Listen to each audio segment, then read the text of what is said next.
هو الذي ارسل رسوله بالهدى ودين الحق ليظهره على الدين كله ولو كره المشركون۔ صبح طیبہ میں ہوئی بٹتا ہے باڑا نور کا، صدقہ لینے نور کا آیا ہے تارا نور کا، میں گدا تو بادشاہ بھر دے پیالہ نور کا، نور دن دونا تیرا دے ڈال صدقہ نور کا، تیرے ہی ماتھے رہا اے جان صحرا نور کا، بخت جاگا نور کا چمکا ستارہ نور کا، یہ جو مہر و ماہ پر اطلاق آتا نور کا، بھیک تیرے نام کی ہے استعارہ نور کا، نور بنت نور زوج نور ام نور نور، نور بنت نور زوج نور ام نور نور، نور مطلق کی کنیز اللہ رے لمعہ نور کا، ایک سینے تک مشابہ ایک وہاں سے پاؤں تک، حسن سبتین ان کے جاموں میں ہے نیما نور کا، تیری نسل پاک میں ہے بچہ بچہ نور کا، تو ہے عین نور تیرا سب گھرانہ نور کا، کاف گیسو ہاں دہن یا ابرو آنکھیں عین صاد، کاف ہاں یا عین صاد ان کا ہے چہرہ نور کا، نور کی سرکار سے پایا دوشالہ نور کا، ہو مبارک تم کو ذوالنورین جوڑا نور کا، اور اے رضا یہ احمد نوری کا فیض نور ہے، ہو گئی میری غزل بڑھ کر قصیدہ نور کا۔ آج کی یہ محفل عمل نیر کی سرزمین پر شہدائے کرب و بلا کی یاد میں منعقد ہے۔ اللہ میری اور آپ سب کی حاضری کو شرف قبولیت عطا فرمائے۔ ہم نے جب سے ہوش سنبھالا ہے اس وقت سے لے کر اب تک داستان کربلا سنتے آئے ہیں، کبھی ماں کی زبانی، کبھی باپ کی زبانی، کبھی دادا دادی کی زبانی، کبھی خطبہ اور مقررین اور واعظین کی زبانی۔ کربلا کو جس نے جتنا سمجھا اتنا بیان کیا، جس نے جیسے سمجھا ویسے بیان کیا۔ کربلا ایک ایسی داستان ہے جس کے اندر ایسی ہمہ جہتیت ہے اور اتنے اس کے رخ ہیں کہ جس رخ سے اس کا مطالعہ کیا جائے اور جس رخ سے اس کو پڑھا جائے وہ رخ ہمیں کربلا کے اندر نظر آتا ہے۔ جیسے چاند کو آپ جس سمت سے دیکھیں گے وہ حسین ہی نظر آئے گا، بشرط یہ ہے کہ ہماری آنکھوں میں نقص نہ ہو۔ ایسے ہی کربلا کو آپ جس نگاہ سے اور جس زاویے سے پرکھنے کی کوشش کریں گے تو آپ کو کربلا سے وہ عنوان بالکل حسین و جمیل نکھرے ہوئے انداز سے سمجھتا اور سلجھتا ہوا نظر آئے گا۔ میرے پیارے آقا صلی اللہ تعالی علیہ وسلم کے پیارے دیوانوں، آج کے اس پرفتن دور میں کربلا کو بیان کرنا بے پناہ ضروری ہے، لیکن کربلا کو رسمی انداز سے ہم برسوں سے سمجھنے کی کوشش کر رہے ہیں۔ اب رسومات سے ہٹ کر حقائق کے اجالے میں ہمیں کربلا کو سمجھنے کی ضرورت ہے کہ کربلا کیا ہے۔ کربلا مکمل نظام زندگی ہے، کربلا مکمل نظام حیات ہے، سیرت مصطفیٰ کی تکمیل کا نام کربلا ہے، بدر کی آبرو کے تحفظ کا نام کربلا ہے، 70 صحابہ جو احد کے اندر شہید ہوئے تھے ان کے مشن کی تکمیل کا نام کربلا ہے، رسول پاک نے پیٹ پر پتھر باندھ کر جو خندق کی جنگ میں خندق کھودی تھی اس کی آرزوؤں کی تکمیل کا نام کربلا ہے۔ تبوک کے اندر صحابہ کرام نے ایک کھجور کو 8 لوگوں نے چوس کر کے جو پانی پیا تھا اس کی تکمیل کا نام کربلا ہے۔ کربلا کیا ہے؟ کربلا دین کی تکمیل کا نام ہے، کربلا دین کی تفسیر کا نام ہے، کربلا دین کی نشاط ثانیہ کا نام ہے۔ کربلا کیا ہے؟ کربلا سے کیا پیغام ملتا ہے؟ مسلک کی پہلی جنگ کا نام کربلا ہے، دین کے تحفظ کا نام کربلا ہے، قرآن کی محافظت کا نام کربلا ہے، تحفظ شریعت کا نام کربلا ہے، تحفظ سنت کا نام کربلا ہے، بیٹیوں کی آبرو کے تحفظ کا نام کربلا ہے، محرمات کی عزت کی آبرو کے تحفظ کا نام کربلا ہے، دین کی اقدار کی تحفظ کا نام کربلا ہے، سب کچھ قربان کر دینے کی ایثار کی داستان کا نام کربلا ہے، اور سب سے پیاری چیز دین ہے، اس کا ثبوت جو ہے عملی طور پر پیش کرنے کا نام کربلا ہے۔ میرے پیارے آقا صلی اللہ علیہ وسلم کے پیارے دیوانوں، پوری دنیا کے اندر کربلا بیان ہو رہا ہے۔ ماہ محرم کی 1 تاریخ سے لے کر ممکن ہے 29-30 تاریخ تک یا اس کے بعد بھی کربلا بیان ہوتا رہے، لیکن دین سے دوری کے اس دور کے اندر دینی بیزاری کی جو لہر آج نوجوانوں کے اندر چل پڑی ہے، اس دور کے اندر کربلا کو صحیح حقائق کی روشنی میں بیان کرنا بے پناہ ضروری ہے۔ میرے پیارے آقا صلی اللہ علیہ وسلم کے پیارے دیوانوں، آج لوگوں کے نزدیک دین کی اہمیت کیا ہے؟ آج لوگوں کے نزدیک دین کی قدر و قیمت کیا ہے؟ آج لوگوں کے نزدیک دین کی کیا اہمیت رہ گئی ہے؟ اگر چند روپیوں کے عوض میں انسان کو دین بیچنا پڑے تو انسان چند سکوں کے عوض میں اپنے دین کو فروخت کر دیتا ہے۔ انسان کو اگر کسی کے حسن کے عوض میں اپنے دین کو بیچنا پڑے تو انسان اپنے دین کو فروخت کر دیتا ہے۔ اللہ اکبر! ایک مسلمان تاجر تجارت کی منڈی کے اندر اللہ کی جھوٹی قسم کھانے میں ذرہ برابر بھی شرم محسوس نہیں کرتا، ذرہ برابر بھی حیا محسوس نہیں کرتا۔ آج مسلمانوں کو دیکھیں، مسلمانی کا ٹائٹل ہمارے چہروں پر ہے، ہمارے نام کے ساتھ ہے کہ ہم مسلمان ہیں، لیکن ہمارا کردار تو دیکھیں، ہمارا انداز زندگی تو دیکھیں، اور اس کے بعد کربلا کو دیکھیں۔ میرے پیارے آقا صلی اللہ علیہ وسلم کے پیارے دیوانوں، جس قوم کے گھروں میں رات کے 2-2 3-3 بجے تک خدائے وحدہ لا شریک کو گالیاں دی جا رہی ہو، سینما کی شکل کے اندر، سیریلوں کی شکل کے اندر، گانوں کی شکل کے اندر، اگر ایک ایک گانے کے شعر کی تشریح کی جائے تو اس میں وحدہ لا شریک کو جو گالیاں دی گئی ہے اس پر احتجاج کون کرے گا؟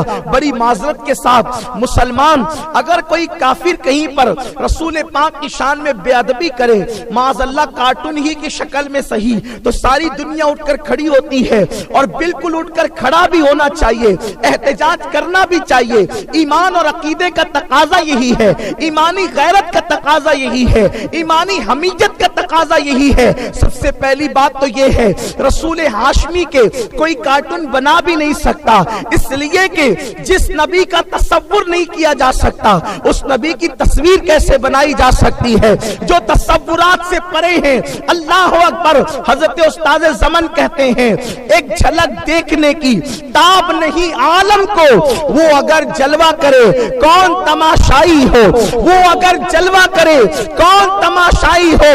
اور یہی منظور تھا قدرت کو کہ سایہ نہ بنے، یہی منظور تھا قدرت کو کہ سایہ نہ بنے۔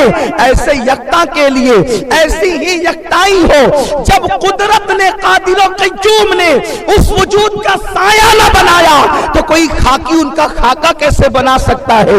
لیکن اللہ اکبر! میرے پیارے آقا علیہ السلام کے پیارے دیوانوں، میں آپ سے عرض یہ کرنا چاہتا ہوں، اگر کوئی خاکہ بنانے کی کوشش کرتا ہے تو ہم سراپا احتجاج ہو جاتے ہیں، لیکن سیریلوں کے اندر، گانوں کے اندر، فلموں کے اندر جو اپنے نبی کو اور اپنے خدا کو گالیاں دی جا رہی ہے، اور ہم اپنے بیٹے کو گود میں لے کر کے بیٹھ کر سن رہے ہیں، اپنی بیٹیوں کو بازو میں بٹھا کر کے سن رہے ہیں، ہم اپنی بیوی کے ساتھ ہنستے ہنستے سن رہے ہیں، اس پر احتجاج کون کرے گا؟ اس پر ریلی کون نکالے گا؟ اس پر جو ہے وہ میمورینڈم کون دے گا؟ آپ مجھے بتائیں۔ دلوں کے اندر سے دین کی اہمیت اس قدر نکلتی جا رہی ہے کہ آپ کے گھروں کے اندر آپ پیسے دے کر کے خدا و رسول کے لیے گالیاں خرید رہے ہو، معاذ اللہ، الیاذ باللہ۔ میرے پیارے آقا صلی اللہ علیہ وسلم کے دیوانوں، اس کے باوجود دعویٰ ہے ہم مسلمان ہیں، ہم مومن ہیں، اور کربلا کی جنگ کیا ہے؟ آپ کیا سمجھتے ہیں؟ میرے آقا صلی اللہ علیہ وسلم وسلم کے دیوانوں، یہی بات کہی جاتی ہے سطحی طور پر کہ امام علی مقام کربلا میں خلافت کے لیے گئے تھے۔ بھائی میرے خلافت رہی نہیں گئی تھی تو خلافت کے لیے جانے کا تصور کیسا؟ اس لیے کہ صحیح حدیث موجود ہے، آقا کریم نے فرمایا میرے بعد خلافت صرف 30 سال تک کے رہے گی، اس کے بعد ملوکیت ہو جائے گی، اور یہاں تک فرمایا کہ کاٹ کھانے والی حکومتیں پیدا ہو جائے گی۔ میرے پیارے آقا صلی اللہ علیہ وسلم کے دیوانوں، آج کے دور میں کوئی سنی شریف آدمی کسی الیکشن میں کھڑے ہونے کے لیے شرماتا ہے، کوئی عالم اگر اس کی آفت ہو تو وہ ایم پی اور ایم ایل اے بننے میں شرماتا ہے۔ سیاست اتنی بدنام ہو چکی ہے، 1450 سال کے بعد جو ہے سیاست میں قدم رکھنے کے لیے شریف آدمی 10 مرتبہ سوچتا ہے تو وہ امام علی مقام جو نبی کے کندھوں پر جو ہے وہ چڑھ کر کے نبی کے کندھوں پر بیٹھ کر جو راکب دوش پیمبر ہو، آخر وہ کیوں یزید سے حکومت مانگنے جائے؟ وہ کیوں یزید سے سلطنت مانگنے جائے؟ یزید سے وہ لڑنے کیوں گئے تھے؟ یزید سے اختلاف کیوں کیا تھا؟ یہ بات بھی بلا خوف و خطر کہنا چاہتا ہوں، ہمارے علماء موجود ہیں، دانشوران موجود ہیں، یزید نے امام حسین سے اختلاف نہیں کیا تھا، یہ بات بالکل خاص ہے۔ یزید نے امام حسین سے اختلاف نہیں کیا تھا، امام حسین نے یزید سے اختلاف کیا تھا۔ اصل مدعا یہ ہے، اور کربلا کی جو جنگ ہے ہم کہتے ہیں یزید سے لڑائی ہوئی، یزید سے لڑائی ہوئی، بات حق ہے کہ یزید سے لڑائی ہوئی، لیکن یزید تو کربلا میں تھا نہیں، پھر یزید سے لڑائی کیسے ہوئی؟ بات یہ ہے امام علی مقام کا جھگڑا یزید کی ذات سے نہیں تھا، ذات یزید سے نہیں تھا، امام علی مقام کا جھگڑا کردار یزید سے تھا، امام یزید کے کردار کے مخالف تھے۔ ذاتی اختلاف اس کے ساتھ ہوتا ہے، پہلی بات بہت دھیان سے سننا سنیوں، ذاتی اختلاف اس کے ساتھ ہوتا ہے اپنے سے زیادہ جس کے پاس نعمت ہوتی، اپنے سے زیادہ جس کے پاس نعمت ہوتی ہے اسی سے ذاتی اختلاف ہوتا ہے۔ مثال کے طور پر اگر کسی کے پاس اپنے سے حسن زیادہ ہے تو حسد ہوگا، وہ مجھ سے زیادہ خوبصورت کیوں ہے، تو اب اس سے ذاتی اختلاف ہوگا، اور پھر کہیں گے اس کی آنکھیں تو ایسی ہے، اس کے کان تو ایسے ہیں، اس کے بال تو ایسے ہیں، حالانکہ وہ ہے خوبصورت، لیکن حسد جو ہو گیا ہے اس لیے ذاتی اختلاف ہو گیا ہے۔ اب امام نے چونکہ اختلاف کیا، میں دعویٰ کر چکا ہوں کیونکہ کربلا کا ایک چھوٹا سا طالب علم ہوں، اس لیے دعویٰ کر چکا ہوں کہ یزید نے اختلاف نہیں کیا تھا، اختلاف تو امام نے کیا تھا، اور ذاتی اختلاف نہیں تھا۔ ذاتی اختلاف کیوں کر ہو سکتا تھا؟ اس لیے کہ یزید امام حسین سے کبھی خوبصورت نہیں ہو سکتا تھا، کیونکہ بخاری شریف آپ اٹھا کر کے دیکھ لیں، امام بخاری حدیث لائے ہیں کہ امام حسین کا چہرہ ان کے نانا کے چہرے کے مشابہ تھا۔ اب آپ مجھے بتائیں جو رسول اللہ کے چہرے کے مشابہ ہو پھر اس سے زیادہ خوبصورت کون ہو سکتا ہے؟ اللہ اکبر!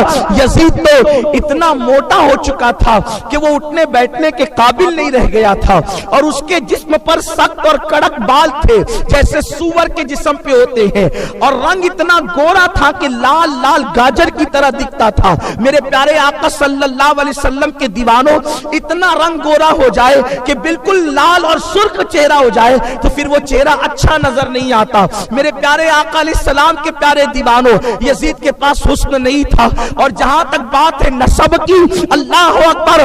یزید کا نسب اور حسین کا نسب دونوں میں کتنا فرق ہے۔ حسین پاک کا نسب وہ تھا، اگر حسین پاک کی امی کو دیکھیں نسب کے اعتبار سے تو حسین کی ماں ساری ماؤں سے آپ کو افضل نظر آتی ہے۔